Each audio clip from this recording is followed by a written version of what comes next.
시청자 여러분 안녕하세요. 최유정 전문가입니다.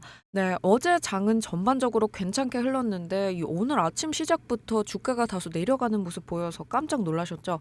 특히 배터리주에 투자하시는 분들은 왜 이렇게 갑자기 빠지지라는 생각 드셨을 것 같습니다. 겉으로 봤을 때는 단순한 조정처럼 보이지만 안쪽을 들여다보면 삼성 SDI에게는 장기적으로 중요한 변화 포인트가 숨어 있는데요. 오늘은 그 숨은 핵심 이 세 가지 아주 쉽게 정리해 드리도록 하겠습니다.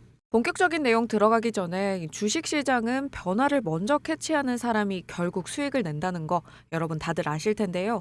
제 채널은 공시와 수급, 신규 공장, 완성차 협력까지 이 삼성 SDI 위주의 뉴스만 빠르게 정리해드리고 있습니다. 구독과 알림 설정 꼭 해두시고 내용이 도움이 되셨다면 좋아요와 댓글로도 소통 부탁드릴게요. 네, 먼저 이번 GM의 발표부터 보겠습니다. 이 GM이 모든 협력사에게 중국산 소재와 부품을 2027년부터 일절 받지 않겠다라고 통보했는데요. 이건 단순한 권고가 아니라 사실상 기한이 적힌 지시에 가까운 겁니다. 미국 정부의 IRA 규제가 본격적으로 압박을 넣고 있는 건데요. 그리고 이 영향권에는 이미 GM의 배터리를 공급 중인 이 LG엔솔 그리고 GM과 합작해서 인디애나 시너지셀즈 공장을 짓고 있는 삼성 SDI도 포함됩니다. 그래서 투자자들 입장에서는 중국산 비중이 높은데 비용이 더 오르는 게 아닌가, 공장을 짓고도 원자재 조달이 막히는 거 아닌가 이런 걱정이 나올 수밖에 없습니다. 특히 배터리 원재료의 90% 이상을 중국이 공급하는 현실에서 탈중국은 곧 이 비용 상승과 일정 리스크로 직결되는데요. 그래서 단기적으로는 이 주가에 부담이 되는 게 사실입니다. 그런데 중요한 포인트가 하나 있습니다. GM이 이번에 강하게 압박한 건 맞지만 삼성 SDI는 이미 수년 전부터 비중국 공급망을 구축해왔다는 점인데요. 예를 들어서 이 삼성 SDI는 호주의 시라 리소시스와 협약을 맺고 내년부터 연간 최대 1만 톤의 비중국산 흑연을 공급받기로 했습니다. 또한 리튬과 니켈 같은 이 핵심 원재료도 호주와 캐나다, 미국 등 이 다양한 업체로 조달처를 다변화하고 있는데요. 여기에 IRA, 즉 미국 인플레이션 감축법에 대응하기 위해서 북미 지역에서 원재료와 소재 라인업까지 정비하고 있습니다. 이런 준비 덕분에 GM의 탈중국 압박이 단기 부담으로 다가오더라도 삼성 SDI는 이미 선제적으로 대응을 하고 있는 상황인데요. 그리고 GM과 함께 짓고 있는 이 인디애나 시너지셀즈 공장도 처음부터 비중국 원자재 기반으로 설계된 거죠. 여기에 어젯밤 글로벌 시장 충격까지 더해졌습니다. 나스닥이 3거래일 연속 하락했고 S&P 500도 1.6% 이상 급락했습니다. 그리고 비트코인 10만 달러 선도 붕괴가 되는 등 이 시장이 위험 자산을 회피하는 묵직한 흐름이 나타났죠.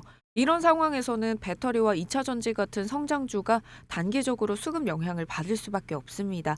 기업의 문제가 아니라 시장의 리스크 오프 흐름에 의해서 밀리는 건데요.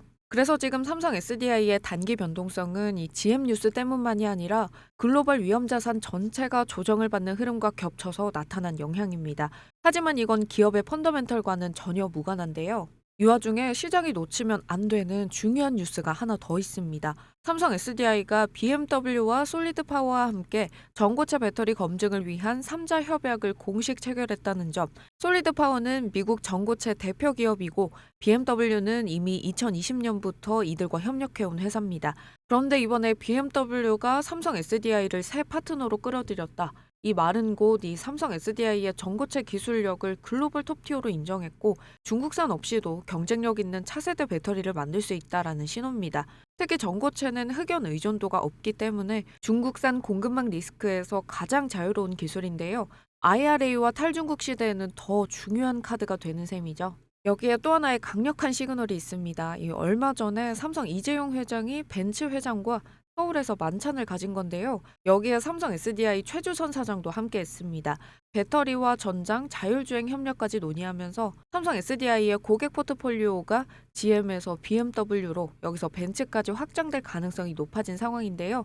즉 삼성 SDI는 북미에서는 GM과 유럽에서는 BMW, 벤츠와 협력하면서 글로벌 완성차 중심의 공급망을 차근차근 완성해가는 단계에 있다고 볼 수 있습니다. 정리해보면 상황은 이렇게 볼 수 있습니다. 먼저 GM이 탈중국을 강하게 요구하면서 단기적으로는 비용 부담이 생길 수 있고 최근 뉴욕 증시가 급락하고 비트코인이 10만 달러 아래로 떨어지면서 성장주에 대한 단기 조정도 나타나고 있죠. 그럼에도 불구하고 삼성 SDI는 이미 비중국 공급망을 구축해 왔습니다. 또 전고체 배터리 협력 확대를 통해서요, 기술 경쟁력은 오히려 더 강화되고 있고, 글로벌 고객 포트폴리오 역시 유럽과 북미 중심으로 빠르게 넓혀가고 있습니다. 결국 단기 부담은 있지만 장기적으로는 신뢰와 경쟁력을 동시에 확보하는 과정이라고 볼 수 있는데요. 즉 삼성 SDI는 당장의 시장 하락에 흔들릴 회사가 아니라 오히려 이번 변화를 기회로 쓰는 회사입니다. 건강한 조정 없는 급등은 오히려 위험한 거니까요. 조정장에 크게 흔들리지 않으시길 바라겠습니다.